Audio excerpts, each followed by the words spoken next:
Muy buenos días, hermanos.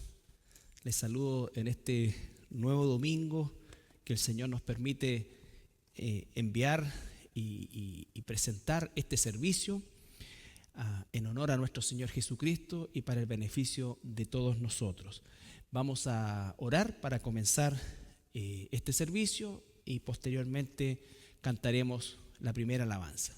Señor, te damos gracias en esta hora por la oportunidad de servirte acá, Padre, a nuestros hermanos y hermanas que nos ven todos a través de nuestra página, de nuestra señal. Te pedimos, Señor, de forma especial por este tiempo, Señor, en que comenzamos esta etapa tan crucial, tan importante, tan significativa, que es la Semana Santa, Señor. Te damos las gracias, Señor, y pedimos una bendición especial para todos nuestros hermanos y sus familias, en el nombre de Jesús. Amén.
Bien, hermanos, después de haber disfrutado de esta primera alabanza, vamos al sermón del día de hoy. Y como lo dije en la oración de apertura, hoy comenzamos lo que es el periodo de la Semana Santa, o lo que se llama la Semana Santa o la Semana Mayor. Hoy día vamos a analizar lo que es la inauguración de este tiempo, en el cual el Señor Jesucristo va a entrar en Jerusalén para, ¿no es cierto?, culminar en lo que va a ser el día viernes, ¿no es cierto?, su crucifixión. Y Él comienza esta última semana de su vida, ¿no es cierto?, haciendo una entrada en Jerusalén que se le ha llamado la entrada triunfal. Y vamos a ir desarrollando ese concepto a lo largo del sermón para que nosotros podamos entender por qué se le llama triunfal y también entender y conocer, para algunos que a lo mejor no lo saben, que existe una segunda entrada triunfal que es la que estamos esperando todos nosotros como el pueblo de Dios. Vamos a tomar del Evangelio de Mateo. Quiero destacar que esta escena de la entrada triunfal que inaugura la Semana Santa, que se le llama también Domingo de Ramos, ¿ya?, en términos culturales, ¿ya?, aunque usted crea que eso está asociado plenamente al catolicismo romano, no es así. Existía una costumbre antes de la aparición del catolicismo romano, pero es una semana donde ciertamente se van a desarrollar todos los eventos que finalmente desatarán el propósito de la venida de nuestro Señor Jesucristo. Quería decir también que estos eventos están relatados en los cuatro evangelios. Por lo tanto, es una escena y es uno de los eventos claves dentro del ministerio de nuestro Señor Jesucristo. Dice así Mateo 21, capítulo 1 al 11. Cuando se acercaron a Jerusalén y vinieron a Betfagé, al monte de los olivos, Jesús envió 2 discípulos diciéndoles: id a la aldea que está frente de vosotros, y luego hallaréis una asna atada y un pollino con ella. Desatadla y traédmelos. Y si alguien os dijere algo, decid: el Señor los necesita, y luego los enviará. Todo esto aconteció para que se cumpliese lo dicho por el profeta cuando dijo: decid a la hija de Sión, he aquí tu rey viene a ti manso y sentado sobre una asna, sobre un pollino, hijo de animal de carga. Y los discípulos fueron e hicieron como Jesús les mandó. Y trajeron el asna y el pollino, y pusieron sobre ellos sus mantos, y él se sentó encima. Y la multitud, que era muy numerosa, tendía sus mantos en el camino, y otros cortaban ramas de los árboles y las tendían en el camino. Y la gente que iba delante y la que iba detrás aclamaba diciendo: Hosana, Hosana al Hijo de David, bendito el que viene en el nombre del Señor, Hosana en las alturas. Cuando entró él en Jerusalén, toda la ciudad se conmovió diciendo: ¿quién es este? Y la gente decía: este es Jesús, el profeta de Nazaret de Galilea. Padre, te damos gracias por poder tener la libertad de escudriñar tu palabra. Y cuántas veces hemos repasado esta escena, Señor, y cuánta enseñanza tú nos entregas a través de ella. Como un río de agua viva, Señor, aprendemos algo nuevo cada vez que examinamos tu palabra con una mayor profundidad. Ayúdanos a encontrar el día de hoy el sentido a este pasaje y sobre todas las cosas, lo que tú quieres decirnos hoy a través de él. En el nombre de Jesús. Amén. Bueno, Jesús está terminando su ministerio. Han transcurrido ya sus 3 años de ministerios que se inaugura, recuerden ustedes, con el bautismo de Juan y posteriormente esos 40 días en el desierto hasta que Jesús regresa, ¿no es cierto?, y hace su entrada en su ciudad no natal propiamente tal, pero sí la ciudad donde vivió toda su vida, Nazaret, ¿ya? Y de ahí en adelante comienza un ministerio público y seguramente Jesús fue en varias oportunidades a Jerusalén, ¿no es cierto?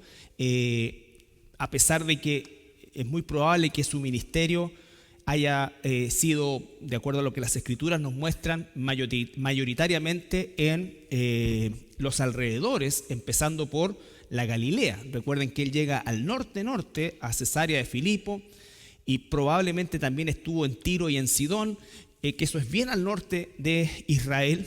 Ahora, son distancias entre paréntesis cortas, pero para la época, ¿no es cierto?, eran considerables, ya que obviamente no existía otro tipo de movilización que la carreta, el burrito, el caballo o a pie, que era como lo hacía la mayor cantidad de las personas que no tenían recursos, que era la mayoría. Entonces, esta no es la primera entrada de Jesús a Jerusalén, pero sí es la última. Y una de las cosas que nosotros vamos aprendiendo del relato es que Jesús, si ustedes se recuerdan y han leído los evangelios, se habrán percatado que Jesús más bien a lo largo de su ministerio quiso conservar diríamos en jerga actual, un bajo perfil. Jesús, de hecho, cuando sanaba a alguien le decía: mira, anda, ¿no es cierto?, no le digas a nadie, ve, vuélvete a tu casa, no le digas a nadie. Siempre estaba Jesús de alguna manera cultivando ese bajo perfil. Sin embargo, y seguramente muchas de las veces que entró en Jerusalén lo hizo de la misma manera. Más bien Jesús rehuía esta popularidad que la gente quería, ¿no es cierto?, entregarle. Sin embargo, vemos que esta entrada, la última, ¿no es cierto?, es todo lo contrario. Jesús no solamente permite que la gente lo aclame y lo reconozca, sino que además él, cuando los fariseos, recuerden ustedes que estaban sumamente alterados con todo este desorden, entre comillas, lo combinaron a pedirle a la gente que él hablara, ¿no es cierto?, y le dijese a la gente que se quedase callada. Y la respuesta de Jesús es tremenda, porque él dice: si estos se callan, las piedras hablarán. Bueno, entonces vemos que Jesús, hay un vuelco radical en la actitud hacia su ministerio. Él va a entrar, ¿no es cierto?, en Jerusalén y va a comenzar, ¿no es cierto?, su última semana sumamente intensa, y básicamente lo que nos dice el relato en el capítulo 21, dice: cuando se acercaron a Jerusalén y vinieron a Betfagé, al monte de los Olivos, Jesús envió 2 de sus discípulos. Jesús viene por el lado oriental, ¿no es cierto?, viene de Betania. Recuerde que algunos días antes, ¿no es cierto?, nos relata la Escritura que él había resucitado a Lázaro y además había dado la vista a 2 ciegos en Jericó. Entonces él ya venía precedido de una, entre comillas, diríamos nosotros, tremenda fama. Cuando Jesús se va hacia Jerusalén, ya iba con una gran cantidad de gente que le seguía. La gente que, entre comillas, le sale a recibir a las afueras de Jerusalén, se une, mejor dicho, a un séquito gigantesco de personas que ya le vienen siguiendo desde Jericó, Betania, ¿no es cierto?, y se paran en el monte de los Olivos, y ahí es donde le da esta orden a 2 de sus discípulos, que no nos dicen quién son, ¿ya?, a que vayan y traigan a este pollino, a esta cría de un asna, y se los trae a los 2. Los 2 se los traen, y como dice el relato también, el Señor Jesús ya había preparado, por supuesto, todo, y las personas que seguramente eran los dueños de estos animalitos le permiten a los discípulos que se los lleve. Y hay un detalle, ¿no es cierto?, en el versículo 3 dice: y si alguien os dijere algo, decid: el Señor los necesita y luego los enviará. Es decir, tampoco fueron de su propiedad. Él no se les dejó para él los usó solamente prestado, como fue gran parte de lo poco material que tuvo Jesús, ¿ya? Él nació en un establo y podemos recorrer todo eso. No tenía posesiones Jesús. De hecho, su sepultura fue en un sepulcro que no le pertenecía, en un sepulcro que no le pertenecía, era un sepulcro de José de Arimatea. Entonces él vivió una vida completamente disociada de los apegos materiales, podríamos decir. Entonces, esto es una demostración más. El Señor nos dice, mira, el Señor demanda que tú traigas estos burros para Él, que son de Él, como se suele hacer muchas veces, no, sino que los va a tomar prestados y después los va a devolver, dice, ¿no es cierto? Seguramente después que entró, se bajó y comenzaron a desarrollarse los otros eventos, ¿no es cierto?, como la purificación del templo y todo esto. Estos dos burritos volvieron a sus dueños, ¿ya? Ahora, el versículo 4 nos va a decir que todo esto aconteció para que se cumpliese lo dicho por el profeta cuando dijo: decida la hija de Sión, he aquí tu rey viene a ti, manso y sentado sobre un asna, sobre un pollino, hijo de animal de carga. Eso está en Zacarías 9:9, por si lo quiere anotar. Entonces, Jesús está cumpliendo esta parte de una profecía que tiene dos partes, porque Zacarías nos habla de la primera venida y de la primera entrada en Jerusalén, y también Zacarías, unos capítulos más adelante, nos va a hablar de la segunda entrada de Jesús en Jerusalén, ¿ya? Entonces, esta primera entrada podríamos llamar nosotros que es una entrada también de carácter oficial. Jesús permite que se le llame rey, permite que se le aclame, ¿no es cierto? Y entra como un rey, ¿ya? Obviamente un rey de características mucho más humildes, y la descripción que hace Zacarías dice: viene a ti un rey, versículo 5, manso, manso. Eso era algo absolutamente contrario a lo que la población, el mundo, ha conocido como un rey.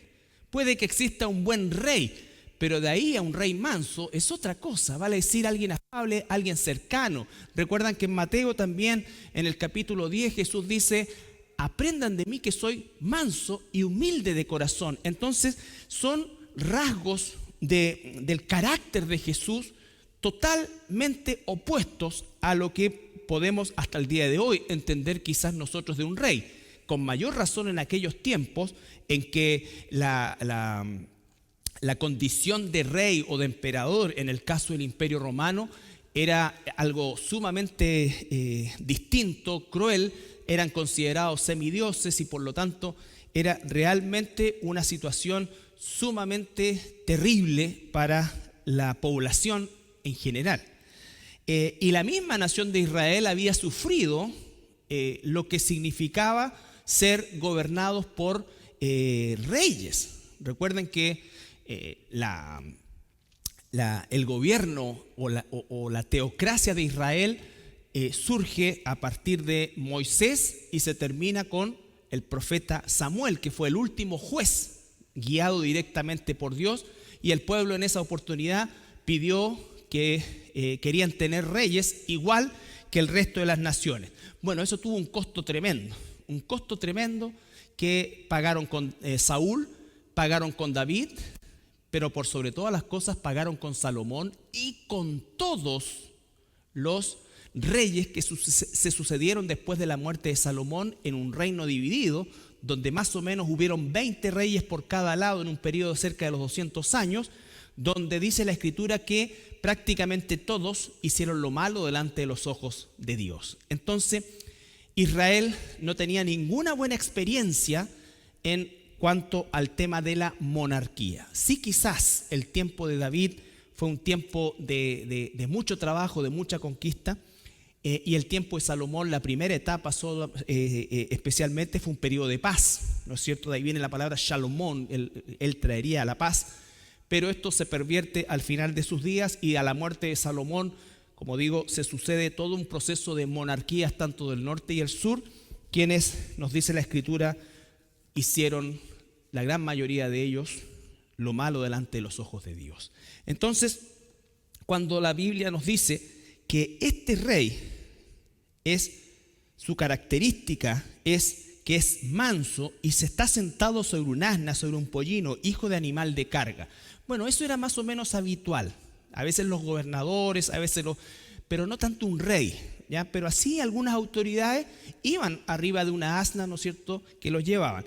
Pero la gran mayoría de los emperadores iban en una especie de, le llamaban litera, ¿no es cierto?, litera, que era una especie, como han visto ustedes, de habitáculo sumamente decorado, ¿no es cierto?, que era llevado por esclavos, ¿no es cierto?, normalmente de las cuatro puntas, y ahí iba el rey miraba y se asomaba un poco y miraba cuando se trasladaba, ¿ya? Entonces vemos que también hay toda una humildad en Jesús en relación a su venida, a esta primera entrada triunfal, ¿ya? A esta primera entrada triunfal. Entonces, ahora la gente comienza en el versículo 8, dice, capítulo 21, versículo 8, y dice: y la multitud, que era muy numerosa, tendía sus mantos en el camino, otros cortaban ramas de árboles y las tendían en el camino, y la gente que iba delante y la que iba detrás aclamaba diciendo: Hosana al Hijo de David, bendito el que viene en el nombre del Señor, hosana en las alturas. Gran júbilo, algarabío, ¿no es cierto? Pero como lo vamos a ver, este algarabío, este júbilo, va a sufrir también unos días después un vuelco rotundo, total, porque esta misma gente, o por lo menos mucha de esta misma gente, pidió a Barrabás fuera liberado y que Jesús fuera crucificado. ¿Qué pasó en esos días? ¿Por qué hubo un cambio tan radical en la actitud de la gente? Hoy día estamos analizando principalmente la entrada triunfal, como lo dije, y básicamente esta entrada inaugura la última semana de Jesús, pero también nos da muestras, en primer lugar, de la actitud de Jesús, que por primera vez, a pesar de ser el rey manso que entra a la ciudad, ¿no es cierto?, él asume ya públicamente su condición de rey, que entra a la capital de su reino, que es Jerusalén, ¿ya? Y se encuentra en este día, ¿no es cierto?, con manifestaciones absolutamente de apoyo, de júbilo y de todo eso. Ahora bien, ¿por qué existe esto en la población? Y por qué, como digo, algunos días después, esto tiene un vuelco tan increíblemente distinto. Si nosotros nos recordamos en el contexto histórico que está viviendo Israel, Israel ya lleva varias décadas bajo el dominio romano, que comienza por allá por el 65 a.C., cuando Pompeyo finalmente conquista Jerusalén. De ahí en adelante comienza un proceso de sometimiento que parte en el norte, en todo lo que es hoy día Siria, y se extiende hasta el desierto del Negev, porque de ahí en adelante aparecían los egipcios. ¿No es cierto que a pesar que estaba alicaído el imperio, no era fácil tampoco de someter en el caso de los romanos? Entonces ya llevaban varias décadas y el sometimiento había sido, como todos los sometimientos iniciales, sumamente crudo, muchas muertes, muchas torturas, hasta que el pueblo, por así decirlo, se sometió. Ahora bien, eso era la opresión externa. Pero también había una situación interna en la sociedad judía que de partida era una sociedad fragmentada, donde existían facciones que en algún sentido tenían algunos puntos en común, pero era un espectro tan amplio, tan dispar, como el hecho de que tenemos en un extremo a los saduceos, que era principalmente la casta aristocrática, religiosa, aristocrática, política, que manejaba la mayoría del Sanedrín.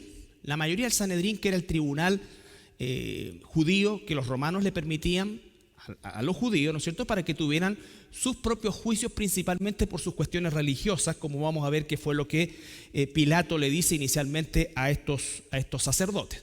Bueno, ese grupo de sacerdotes tenía una cercanía muy grande con el gobierno romano en función principalmente de acuerdos políticos, religiosos, beneficios, impuestos y una serie de cosas que hacía que los romanos tuvieran una cercanía con ellos, y por otro lado, este segmento de los saduceos gozaba de muchos privilegios de parte del imperio y habían adquirido un poder y una posición bien importante en relación al gobierno romano.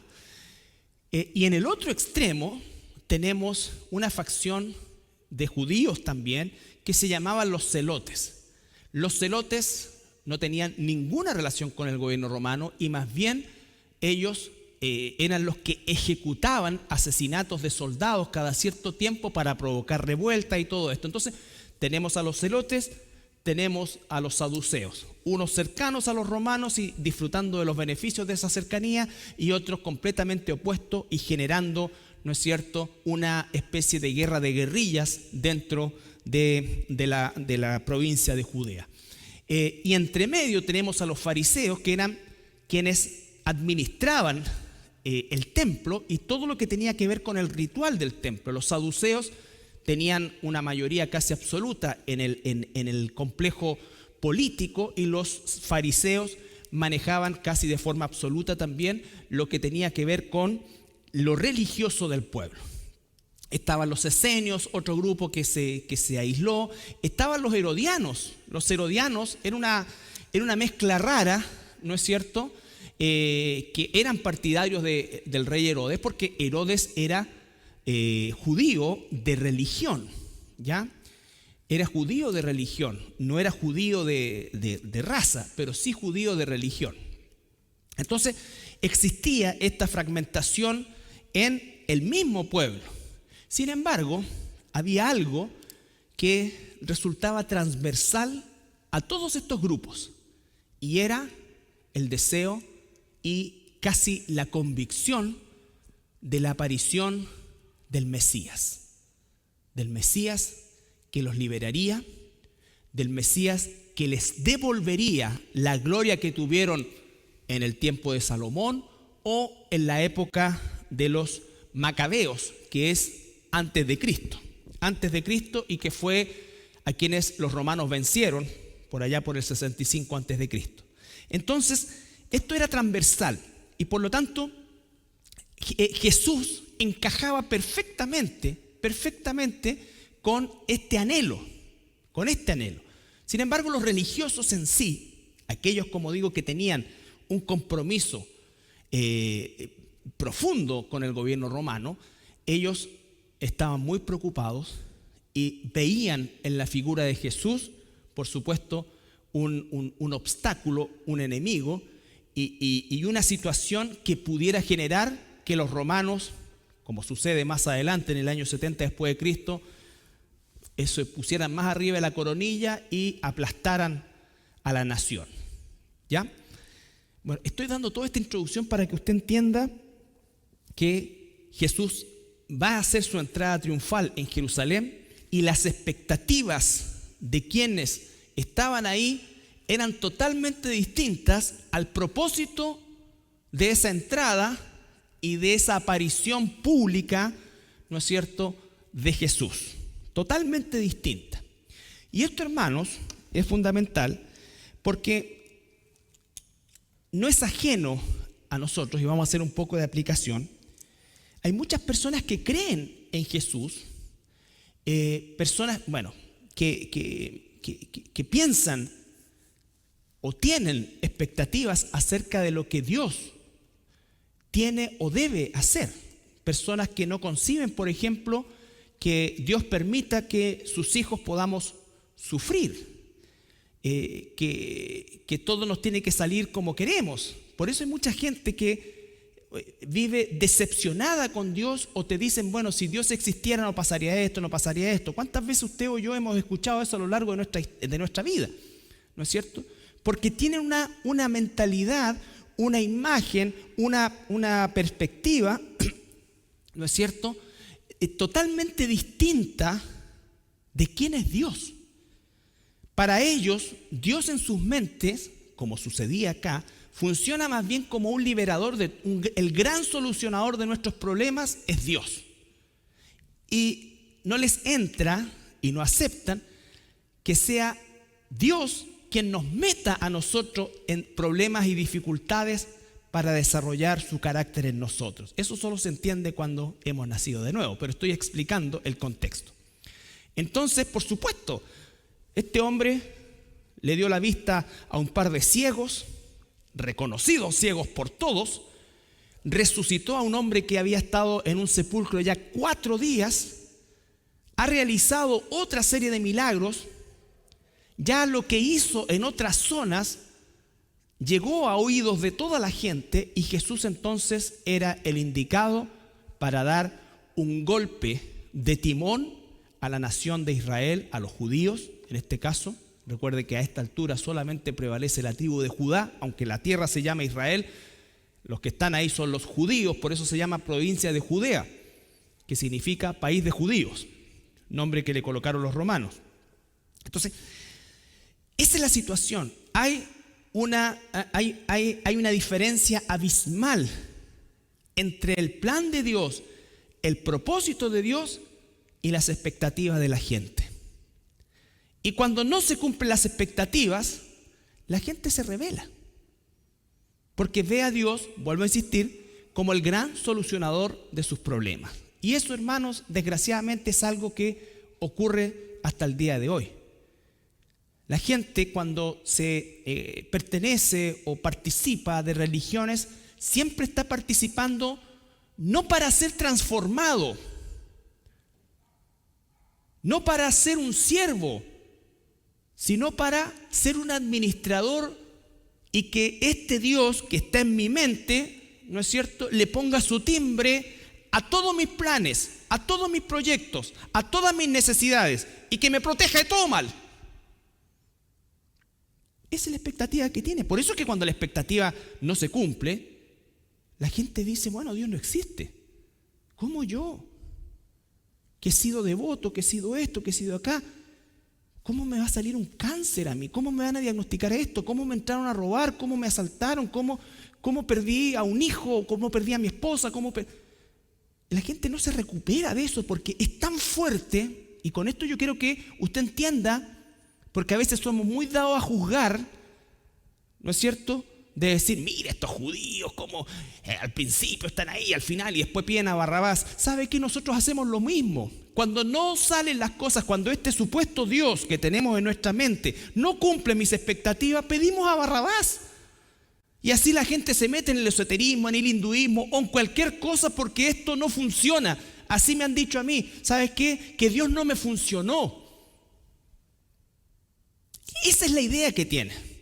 O peor aún, cuando a veces tratando, y no voy a juzgar intenciones, pero tratando de compartir el evangelio con personas inconversas, algunos cristianos, ¿sabes qué es lo que dicen? Mira, ya has probado tanto, has probado las drogas, has probado de esto, ¿por qué no le das una oportunidad y prueba con Dios? ¿Qué es eso? Entonces nosotros mismos a veces fomentamos eso, con la mejor intención, como tú quieras, pero eso es errado, porque eso es alimentar el pensamiento torcido que la gente tiene de Dios. Esta gente tenía un pensamiento, y por eso digo que era transversal, desde el saduceo hasta el celote, tenían en mente un libertador, como lo fue, por ejemplo, Juan Hircano, para que lean la historia, quien, ¿no es cierto?, conquistó y estableció el famoso gobierno de los asmoneos, que fue más o menos 100 años. Los macabeos liberaron a Israel de los griegos, que no eran poca cosa. Por lo tanto, en su mente estaba eso, una especie de Juan Hircano, una especie de héroe. Y más encima, este tenía poderes sobrenaturales. Y es así como la gente se acerca a Jesús. En Mateo 21, Evangelio de Juan, capítulo 12.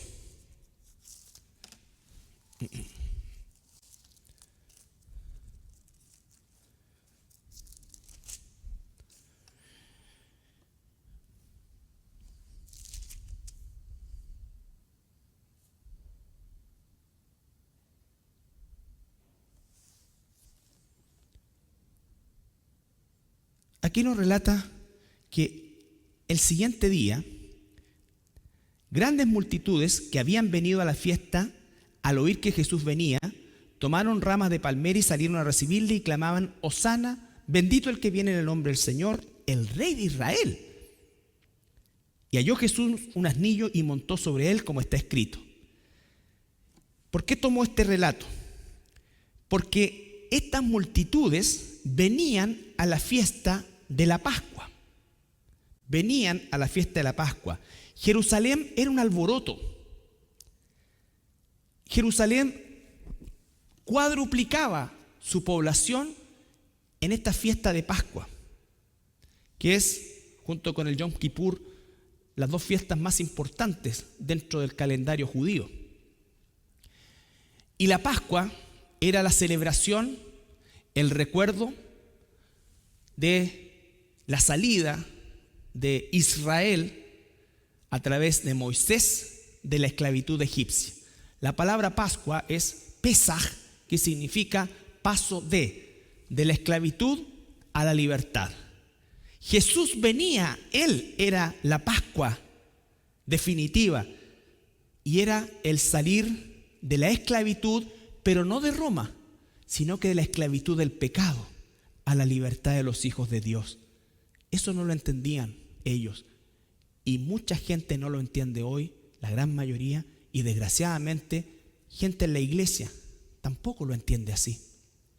Tampoco lo entiende así. Entonces, ¿qué es lo que sucede más adelante? Si nosotros vamos en Juan capítulo 6, Juan capítulo 6, versículo 22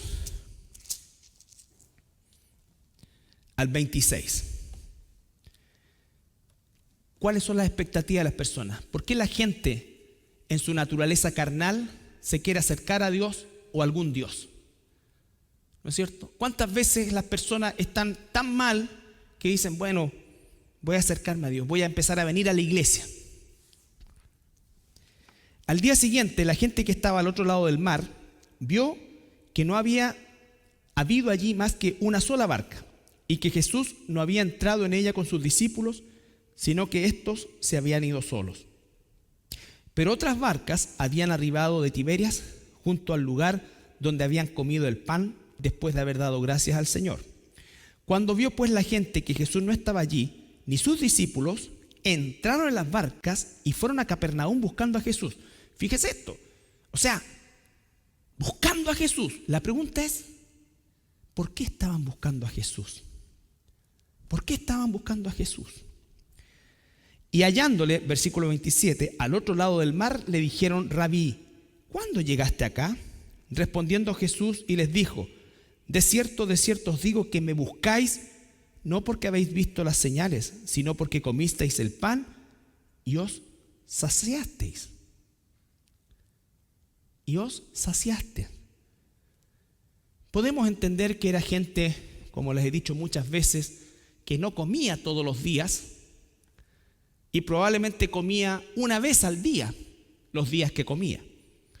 Por lo tanto, este hombre que era capaz de, a partir de un poco de pan y un poco de peces, alimentar a miles, bueno, hay que seguirlo. Lo estamos buscando por eso. Y entonces las personas buscan el Jesús, el Mesías que tienen en su mente, que es igual que buscar un ídolo, ¿no es cierto? Un ídolo. Esa transacción entre buscarlo y darle algo para que Él cumpla lo que yo quiero. Cumpla lo que yo quiero. Entonces, vemos que Jesús no les dice cuando llegó, sino que le dice: ustedes me andan buscando para satisfacer sus necesidades físicas. Ahora, nosotros debemos buscar que Dios provea nuestras necesidades físicas, claro que sí, pero no es la razón por la cual le buscamos. No es la razón principal, no es la razón que marca nuestra relación con Él. Nuestra relación con Él, cuando hemos nacido de nuevo como hijos de Dios, debe ser, ¿qué cosa? Señor, ¿qué quieres que haga? No, Señor, haz hasta por mí. Señor, ¿qué quieres que haga? Recuerda al apóstol Pablo, eso. Estar disponible y dispuesto a ser usado por Dios, a ser transformado en primer lugar y ser usado por Dios. Luego tenemos ahí mismo en Juan, capítulo 3, versículo 16 al 18. Entonces, ¿a qué vino? ¿A qué entró Jesús esa última vez en Jerusalén?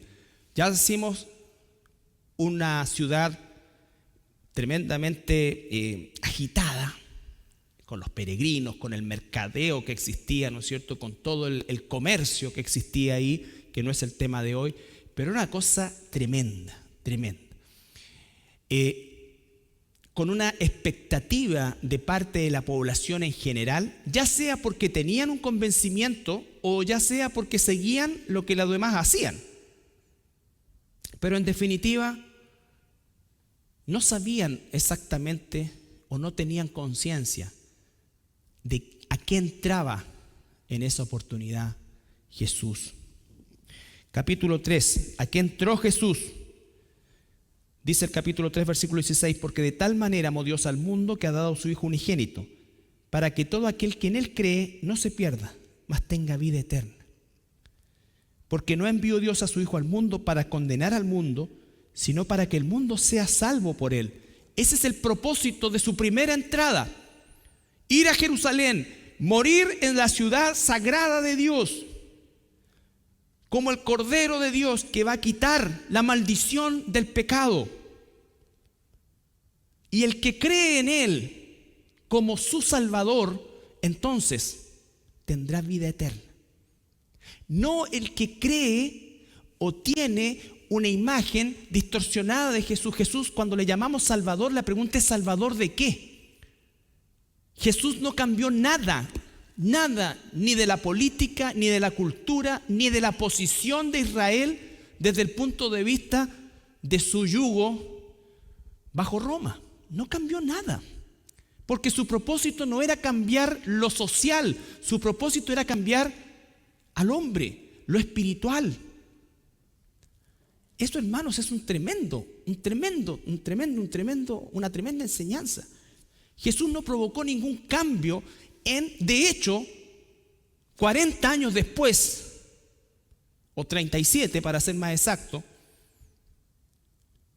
Roma se cansa de los judíos, destruye Jerusalén por completo, destruye todo el templo y lo único que queda en pie es el muro occidental, que el día de hoy se le llama el muro de los lamentos, y tal como lo profetizó Jesús, no quedó piedra sobre piedra. O sea, no solamente no cambió nada en favor social y político de Israel, sino que pareciera que lo empeoró desde ese punto de vista. Entonces, todo aquel que en Él cree, y acá dice, porque su primera entrada en Jerusalén fue para salvar y no condenar. Sin embargo, habrá una segunda entrada que se va a dar a partir de lo que nos dice el versículo 18. El que en Él cree no es condenado, pero el que no cree ya ha sido condenado porque no ha creído en el nombre del unigénito Hijo de Dios. El unigénito Hijo de Dios. Y esta es la condenación, verso 19, que la luz, que es Él, vino al mundo, y los hombres amaron más las tinieblas que la luz, porque sus obras eran malas. Él no dice, no hace distinción de personas ahí. Los hombres, los seres humanos en general, no van a querer ser transformados por Jesús, no van a querer abandonar su pecado, no van a querer morir a sí mismos para nacer de nuevo en Cristo Jesús.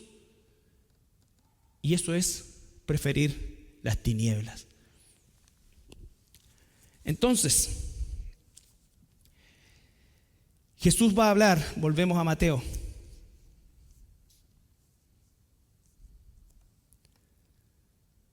Zacarías dice, ¿no es cierto?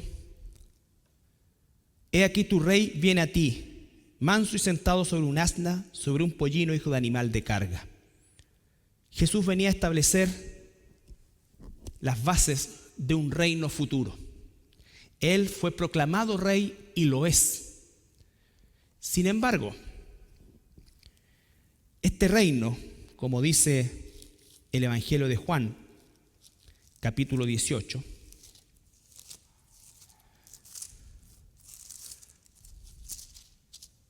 Evangelio de Juan, capítulo 18, versículo 35 al 37.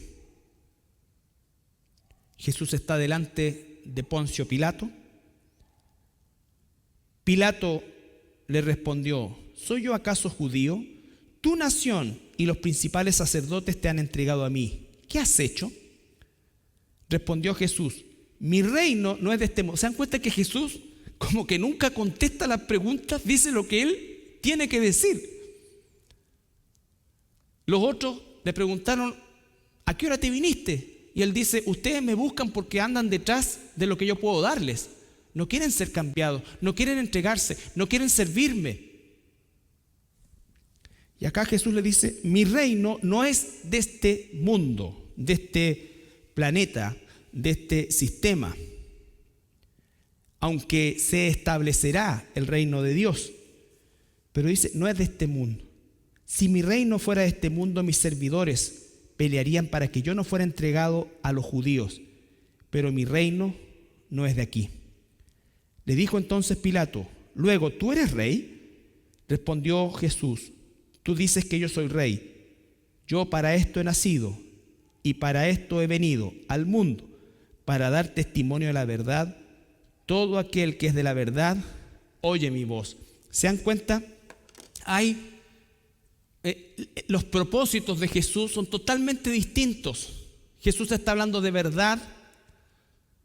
A los judíos no les interesa la verdad, a los judíos les interesa salir del yugo romano.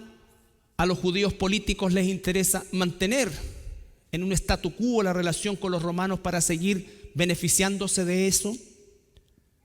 Jesús dice: yo vengo a ofrecerme, yo vengo a traer la verdad.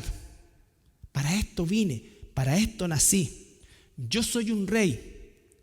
Los que son de la verdad, como lo dice capítulos atrás en Juan, mis ovejas oyen mi voz, que es la verdad, y me siguen, y me siguen.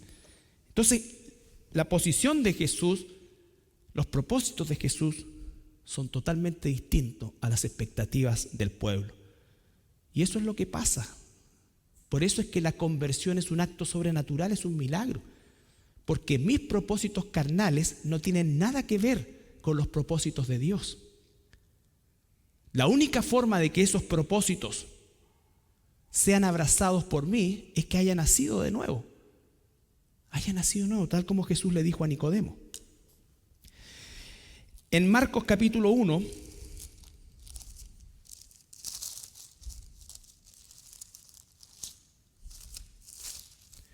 Marcos capítulo 1, versículo 14 y 15. Este tema del reino partió desde el mismo momento en que Jesús inicia su ministerio. Dice Marcos capítulo 1, versículo 14: después que Juan, el Bautista, fue encarcelado, Jesús vino a Galilea predicando el evangelio del reino de Dios, diciendo: el tiempo se ha cumplido y el reino de Dios se ha acercado. No se ha instaurado, se ha acercado. Arrepentíos y creed en el evangelio. Fíjate, arrepentíos y creed en el evangelio. ¿Cuál era la expectativa de la gente? Totalmente distinta. Un libertador, un general, un luchador, alguien que vendría a moverles el piso a los romanos. No, Jesús vino a librarnos de la esclavitud, de la condena, de la maldición del pecado. Y la única forma de hacerlo era satisfaciendo la justicia de Dios, que no podía ser satisfecha por corderos, por animales o por nada que el ser humano hiciera. Tenía que ser Dios mismo quien pagara y pudiera liberar la entrada al cielo. Jesús entró por primera vez en Jerusalén, la última vez en Jerusalén, y a esta se le llama la primera entrada triunfal, y es el triunfo sobre el pecado, es el triunfo sobre la maldición del pecado. Pero hay una segunda entrada, y con esto voy a terminar, que es cuando Él venga por segunda vez. Dice Zacarías 14. Va a hablarnos de la segunda venida.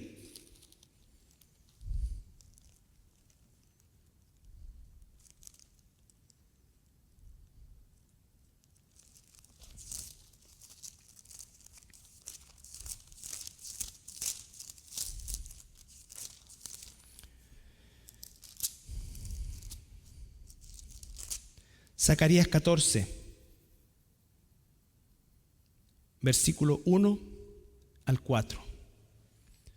He aquí, el día de Jehová viene, y en medio de ti serán repartidos tus despojos, porque yo reuniré a todas las naciones para combatir contra Jerusalén, y la ciudad será tomada, y serán saqueadas las casas y violadas las mujeres. Esto va a ocurrir durante el periodo de la gran tribulación en Jerusalén. Y la mitad de la ciudad irá en cautiverio, mas el resto del pueblo no será cortado de la ciudad. Después saldrá Jehová y peleará de aquellas naciones como peleó en el día de la batalla. Aquí está hablando de pelear. Es un combate. Ahora viene Jesús como rey, como general. Y dice, y se afirmarán sus pies, refiriéndose a Jesús, en aquel día sobre el monte de los olivos que está enfrente de Jerusalén, al oriente. Y el monte de los olivos se partirá en medio, hacia el oriente, hacia el occidente, haciendo un valle muy grande, y la mitad del monte se apartará hacia el norte y la otra mitad hacia el sur. La segunda venida de Jesús, Jesús va a venir y va a poner sus pies, dice, sobre el mismo monte de los olivos, donde lo hizo hace más de 2000 años y donde entró en un pollino. Pero ahora entrará ya no en un pollino. Apocalipsis 19:11.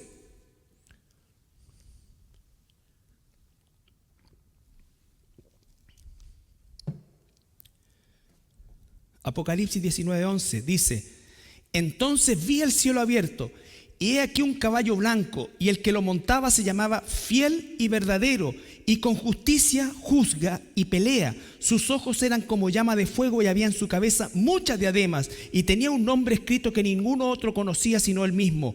Estaba vestido de una ropa teñida en sangre, y su nombre es el Verbo de Dios. Recuerda Juan 1:1, en el principio era el Verbo era con Dios, y el Verbo es Dios. Esta es la segunda venida de Jesús. Ahí mismo, en el monte de los olivos, pero ya no arriba de un burrito, arriba de un caballo blanco, con una espada, porque viene a juzgar a las naciones. Esta primera entrada que ya pasó fue la entrada para vencer, triunfar sobre el pecado. Y durante todo este periodo de tiempo, miles de años, los seres humanos estamos escuchando de Jesús. Y todavía podemos nosotros, ustedes que quizás no lo han hecho, es entender a qué vino Jesús, entender por qué entró en Jerusalén como ese rey manso. Ahora ya no viene como un rey manso, viene como el rey de reyes y señor de señores. Fíjese el versículo 14: los ejércitos celestiales vestidos de lino finísimo, blanco y limpio, le seguían en caballos blancos. De su boca sale una espada aguda para herir con ella a las naciones, y las regirá con vara de hierro. Y él pisa el lagar del vino del furor y la ira del Todopoderoso. Y en su vestidura y en su muslo escrito este nombre: Rey de Reyes y Señor de Señores. Zacarías dice que él va a afirmar y va a ser tan potente su descenso que el monte de los olivos se va a partir. Y de ahí él va a cruzar el valle del Cedrón y va a entrar por la puerta dorada a tomar posesión del reino milenial y a juzgar a todas las naciones que no se volvieron a él. Todas las personas que no se volvieron a él. Jesús va a entrar por la puerta dorada. Quiero que veamos Ezequiel. Ya les voy a explicar. Ezequiel 44. Si me dan un poquito más de tiempo. Ezequiel 44, 1 y 2. Si puedes poner por favor la primera foto, Albertito.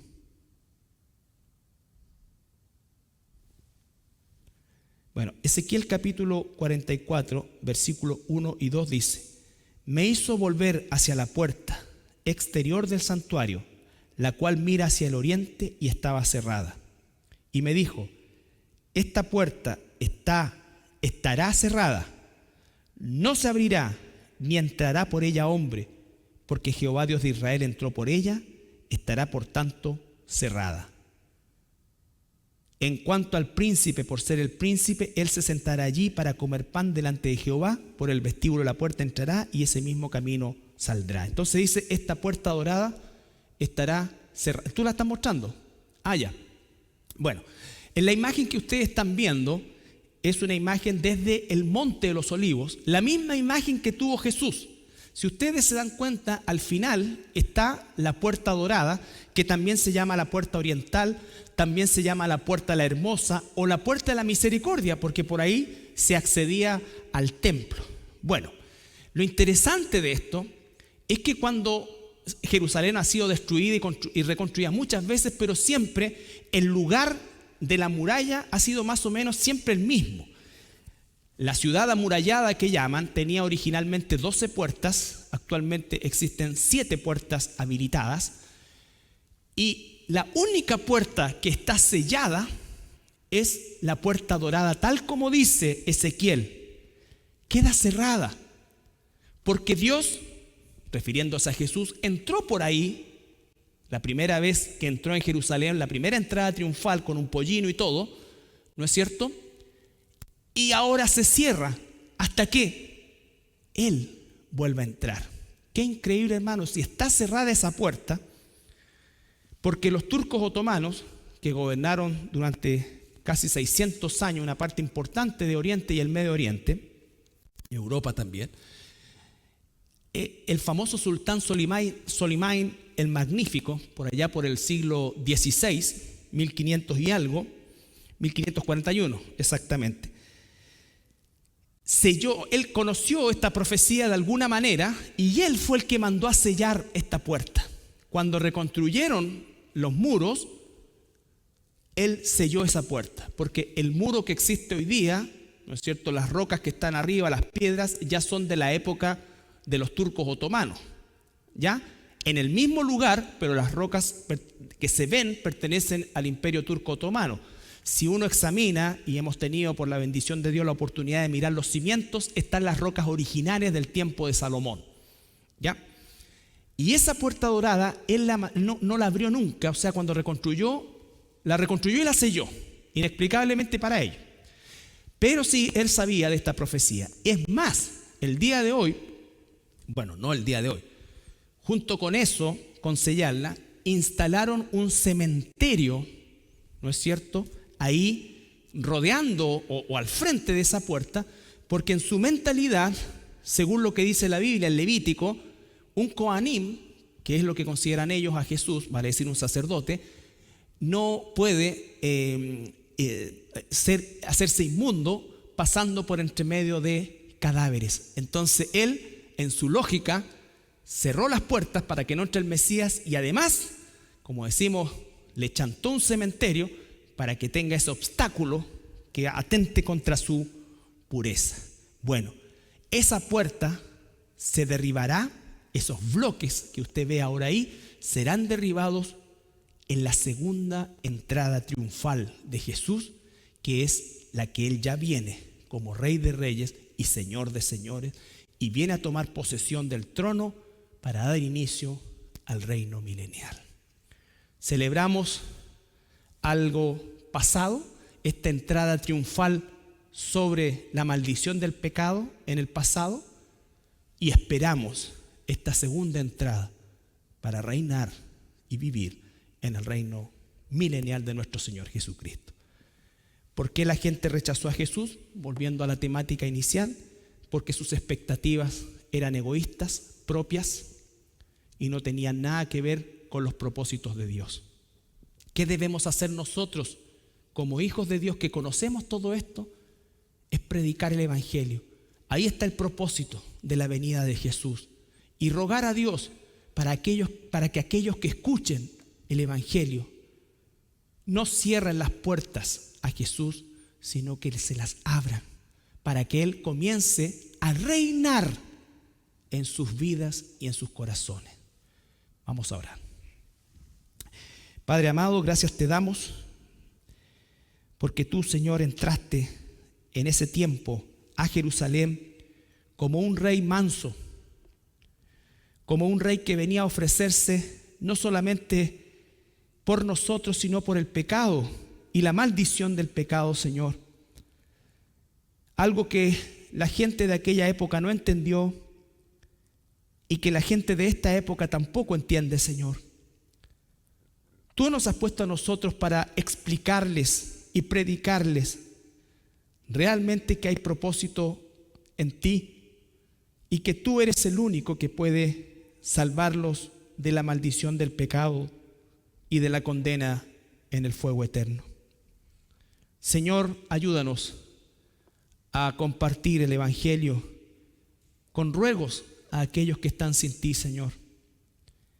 ¿Cuántos de ellos tienen propósitos, planes, proyectos, cosas, Señor, que creen que tú debes hacer por ellos, porque ignoran su condición de pecadores, de perdidos, de enemigos tuyos, e ignoran que la única forma de salir de tal condición es realmente sometiéndote a ti, recibiéndole en sus corazones de verdad y permitiendo que el Espíritu Santo transforme sus vidas conforme a tus propósitos, no a los nuestros.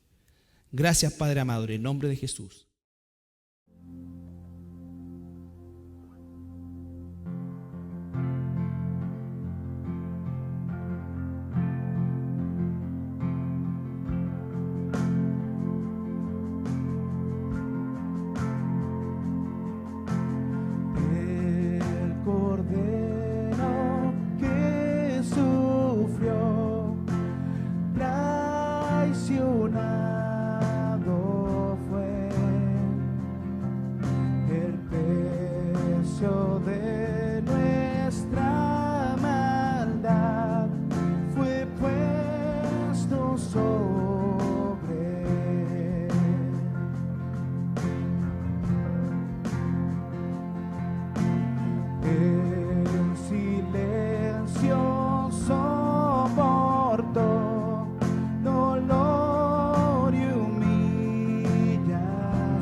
cantamos aleluya.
Bien, hermanos, vamos a compartir la Santa Cena, un evento que se instituyó el día jueves o viernes de esa semana,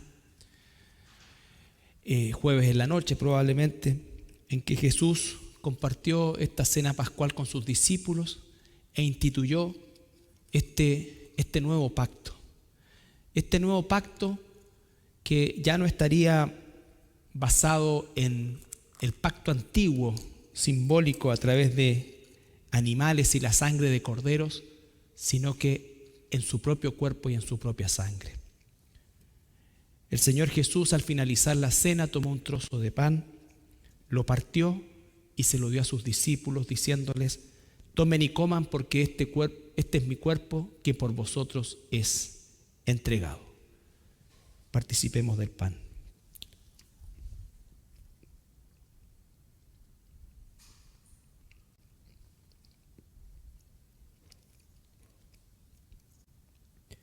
Luego tomó la copa, la bendijo, la repartió a sus discípulos y les dijo: tomen y beban, porque esta es mi sangre, que será derramada por ustedes.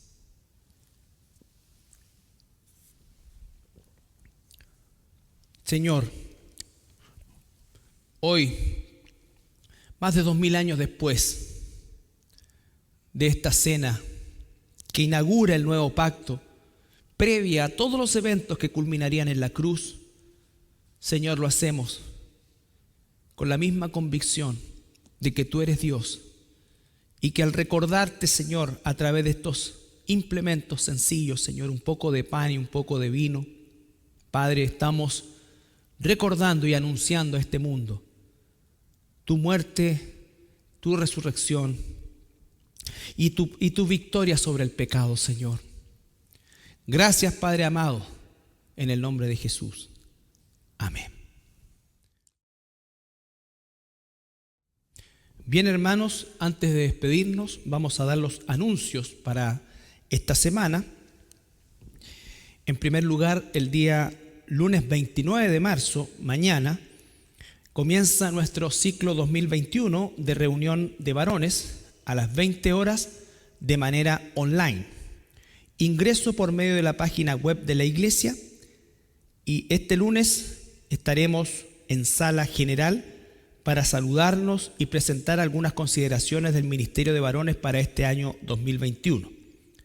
Se invita muy cordialmente a los hermanos nuevos a integrarse a esta reunión de varones. Entonces, mañana a las 20 horas, usted entra a la página de la iglesia, va al estudio de varones y se incorpora inmediatamente a la sala general, porque nuestro hermano Sergito va a inaugurar, ¿no es cierto?, oficialmente este ciclo y también, por supuesto, a darnos todas las consideraciones necesarias.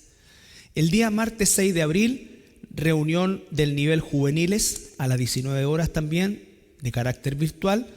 El miércoles, les recuerdo que tenemos los 3 turnos de oración de manera virtual. Todo esto usted tiene que entrar a la página.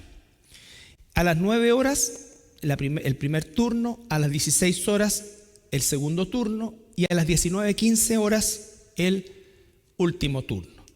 Posteriormente, el estudio bíblico, que va en directo a las 20 horas. La radio Pinamar 107.9 de la frecuencia modulada continúa con los programas el lunes y el jueves a las 22 horas. Este viernes, que es 2 de abril, vamos a tener un servicio especial de Semana Santa. Vamos a transmitir en vivo a las 20 horas para que usted esté informado y se recuerde igual vamos a hacer llegar la información a los WhatsApp respectivos y este viernes a las 20 horas entonces vamos a tener un pequeño servicio de Semana Santa y posteriormente, por supuesto, el domingo está el servicio de resurrección con el cual culminamos esta semana. Por lo tanto, al haber este viernes 2, este servicio de Semana Santa, no va a haber reunión de jóvenes de enseñanza media ni de universitarios. Los jóvenes universitarios vamos a comenzar el viernes 9, les vamos a anunciar con anticipación también a todos los jóvenes, y los de enseñanza media van a comenzar a reanudar, ¿no es cierto?, ese día 9 también. En relación a las ofrendas, compromisos mensuales, usted puede hacerlos a través de estas transferencias electrónicas. Los datos están en este momento apareciendo en pantalla. Y de parte del Ministerio de Misericordia, les recordamos que se están recibiendo las ayudas los días lunes a jueves, desde las 16 a las 18 horas. Y esta semana que viene vamos a realizar la distribución de estas ayudas.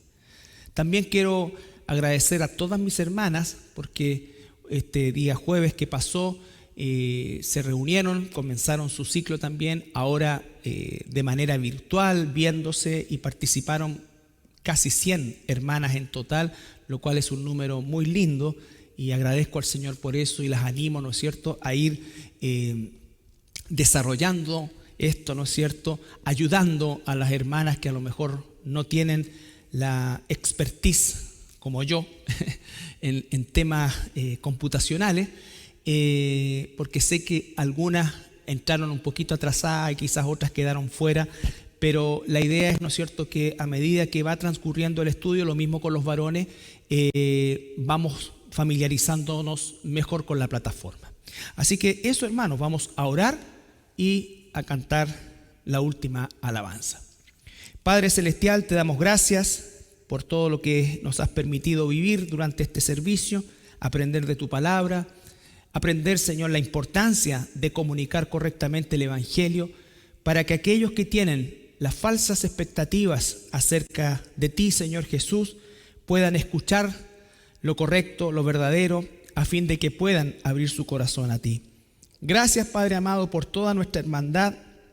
Te ruego por todas las actividades que ya comenzaron de forma plena, Señor, que podamos, Señor, todos animarnos, ayudarnos, aprender, fortalecernos por medio de esta iglesia, amada Señor. Te agradezco también por todos nuestros hermanos que de otros lugares nos ven, y una bendición especial también para ellos, en el nombre de Jesús. Amén. Que el Señor les bendiga.